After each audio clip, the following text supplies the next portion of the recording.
جدا. انا جربتها كذا مره، وعملت لكم فيديو قبل كده، عملت لكم برضو منها صينيه، فيا ريت تشوفوا الفيديو ده وتعملوه صحيه ومن غير زيوت ومن غير اي حاجه.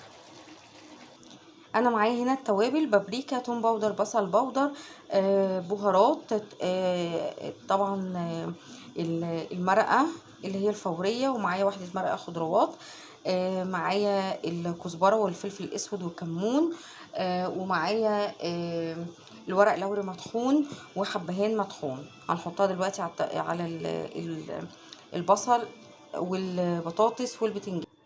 انا دلوقتي الطماطم انا كنت مسبكاها اصلا في الفريزر، تمام.